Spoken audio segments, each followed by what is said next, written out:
காவேரி பாலாறு சிறுவாணின்னு ஒரு பக்கம் அரசியல் கட்சிகள் ஆர்ப்பாட்டம் போராட்டம் நடத்திக்கிட்டே இருந்தாலுமே சத்தமே இல்லாமல் உள்ளாட்சி தேர்தல் வேட்பாளர் பட்டியலும் ரெடி ஆகிட்டே இருக்குதுங்களா. பேசிக்கிறாங்க.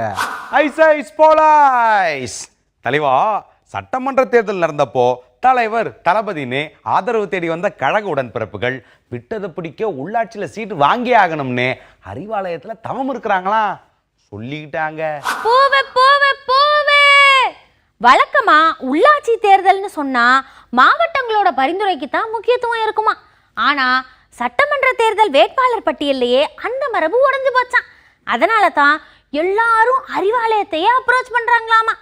பேச்சா கிடக்குது. சட்டமன்ற தேர்தலில் சரியா வேலை செய்யலின்னு உள்குத்து புகாருக்கு ஆளான கட்சி நிர்வாகிகளுக்கு உள்ளாட்சியில கட்டம் கட்ட போறாங்களா.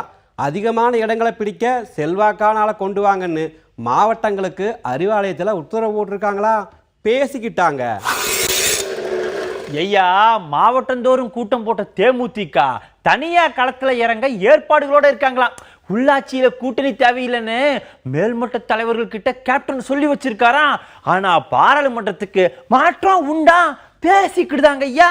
மக்கள் நல கூட்டணி இப்போதைக்கு எப்பவும் போல இப்பவும் தேர்தலை கூட்டா சந்திப்போம்னு முடிவெடுத்து காத்துட்டு இருக்காங்களாம்.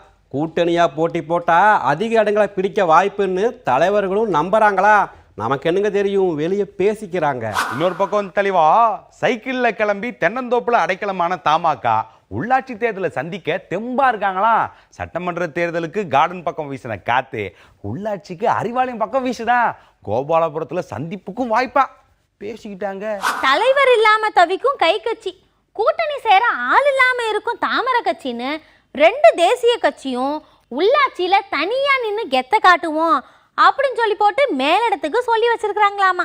எல்லாம் தேர்தல் தேதி அறிவிப்புக்கு பின்னால தான் தெரியுமாமா. பேச்சா கிடக்குது.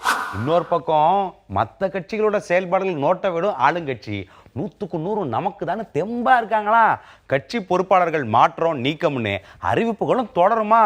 போட்டி வேட்பாளராக களறங்கினா உடனே சஸ்பெண்ட் உத்தரவும் பறக்குமா பேசிக்கிட்டாங்க.